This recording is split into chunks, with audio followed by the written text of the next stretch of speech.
ज्ञान केंद्र पर सहस्त्रार्थ के मध्य में जब आप प्रवेश करते हैं, ये कौन कर पाता है? ये आप हम करते हैं, और कौन कर पाता है? आप चाहते हैं चढ़ना, पर थोड़ा सा सीढ़ी नीचे का छोड़ना चाहते हैं। बहुत अच्छे लोग हैं, विद्वान लोग, ज्ञानी लोग, यानी लोगों ने अपने को ज्ञान के पीछे लुटा दिया। आदि शंकराचार्य, मध्वाचार्य, बारकाचार्य, नहीं, रामानुजाचार्य, यमुनाचार्य, ये नाना लोग के ये अलग है। इनके अलावा असंख्य ज्ञानी लोग पड़े हुए हैं। असंख्य वो योग बैठा है, वैशेषिक दर्शन, सांख्य दर्शन, चारवाक दर्शन, सब लोगों ने अपनी अपनी बात खूब कही। उनका जैमिनी का मीमांसा है, गौतम ऋषि का आपके न्याय दर्शन है। और हम शायद हमने किसी में कहा भी है, बीच बीच में थोड़ा कहें। हाँ, हमने कहा भी है। हाँ, ऐसा नहीं, जैसे आप जब वो देखेंगे आप, तो आपकी जो आज की नज़रिया है, वो नज़रिया बदल जाएगी ईमानदारी से। जब आपके अंदर का नेत्र खुल जाएगा, आपका नज़रिया बदल जाएगा। हम आपको कहानी नहीं, घटना सुनाते हैं। एक मतलब ये करवी एक जगह है, वो चित्रकूट के पास। चित्रकूट के पास करवी एक जगह है। मैं कुछ वर्ष पहले, आज अभी इधर नहीं, जब उधर मतलब इन मतलब महापुरुषों का मेरे बुखार चढ़ा रहता था, यहाँ से वहाँ जाना, ये करना, तो करवी में एक घर में हमारे साथ एक योगी में एक साधु थे, महात्मा ही थे, हमारे उम्र के थे उस समय। तो वो वहाँ पर जा कर के उन्होंने आवभगत करके वो महिला ने बोला कि आप हमारे यहाँ भोजन कीजिए। तो हम लोग निकले हुए थे, तो भोजन करने के लिए महिला की शालीनता, वो सफ़ेद धोती में, और यहाँ तक का वो क्या करके वो होगी, और खाना अच्छी तरीके से खाना मतलब बनवाया, तो पहले से कहा जा चुका था। तो खाना बने तो हम खा रहे थे, हम लोग खा रहे थे। हमने छटाक से पूछा, आपका विवाह हुआ है?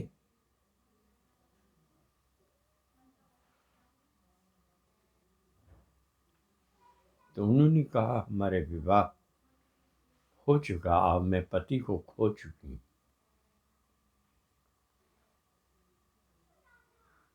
उसकी चेहरे की तेज, चेहरे का वो देख कर के जो महापुरुष मेरे, जो सज्जन मेरे बगल में बैठे खा रहे थे, उनका कौर रुक गया। मैंने कहा, भाईजान, भैया आप क्यों कौर रुके? हम तो उन्होंने कहा, मैं आज तक सधवा का खाता आया। हमने कहा, ठीक है, आप आत्मज्ञानी पुरुष सधवा और विधवा नहीं देखता, देह नहीं देखता। उत्तम लोग उत्तम अंदर खोजते हैं, बाहर नहीं खोजते। हर पौधे में फूल खिलने की होती है, जो तो लोग सोचते हैं कि इसमें मतलब दिखाई नहीं देता, सब में संभावनाएं।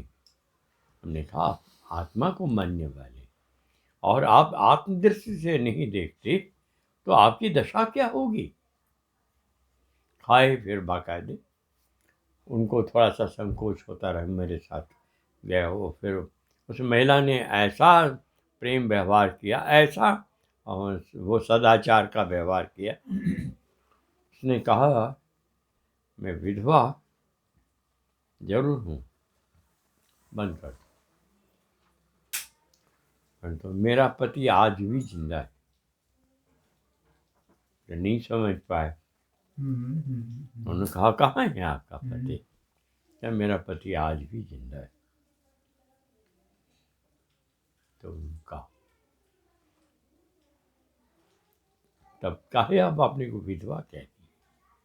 ये संसारिक दृष्टिकोण से मैं विधवा हूँ, मेरा पति कभी नहीं मरेगा, मैं भी कभी नहीं मरूंगी। अच्छा लगा हमको सुनने से, ये अच्छा लगा कम से कम आत्मदृष्टि से बात कर रही थी।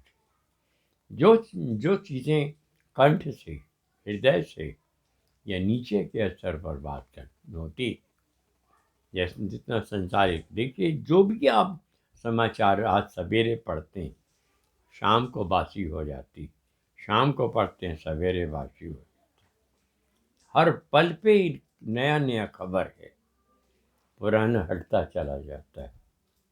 पर आत्मज्ञानी के पास काल नहीं रहता। जो आत्मज्ञानी होता है काल का भेदन कर चुका रहता है और वो हमेशा ऊपर से ऊपर निकलता चला जाता है।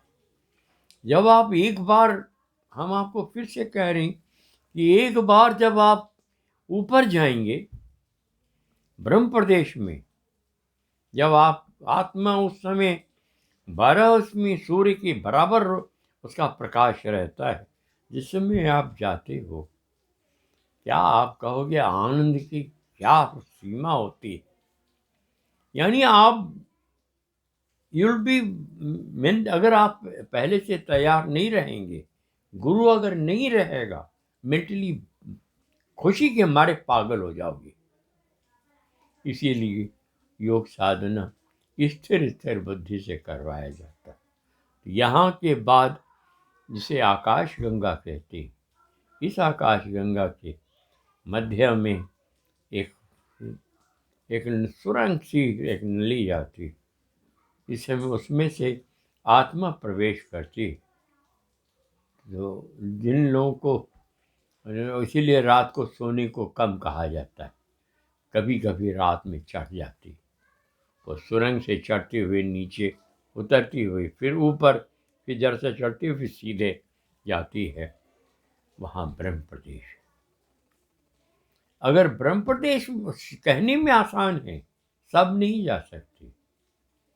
ये जब स्थिति आपकी यहाँ दृढ़ कर लेते हैं तो ब्रह्म प्रदेश में जाते हैं, आपकी मुक्ति पहली अवस्था की है, आप फिर राजा हो जाते हैं। कहाँ? आपके वश में आपका जीवन हो जाता है। ये अगर ये ब्रह्म प्रदेश में आप चले जाते हैं, आपका पूर्व जन्म, अगले का पूर्व जन्म, ये दोनों का दर्शन आपकी आंखों में होने लगता है। इसी का भेदन करते हैं, इसी के भेदन करते हुए पर ब्रह्म की स्थिति जब होती, तब आप क्या कहीं प्रलय, महाप्रलय, अति प्रलय कुछ भी है, आप इस समय संपूर्ण ब्रह्मांड में छा गए। साधना कीजिए, अवश्य साधना कीजिए, 5 मिनट 10 मिनट कीजिए जरूर। आदमी की सुंदरता दैहिक है। प्रेम करने वालों ने क्या किया, जितनी महापुरुष हुए। अब नंगा बाबा को हम कल ही चर्चा कर रहे थे, रानी माँ, सुशीला, जमुना में उन्होंने, अब नंगा बाबा 6.25-7 फीट के जंडेल पुरुष, अब जटाधारी, और वो रानी माँ से हम जब मिले तो उन्होंने जो व्यवहार दिया हमको, मैं उनकी दीवानगी से इतना ज़्यादा था, खुद ही कहते थे नंगा बाबा।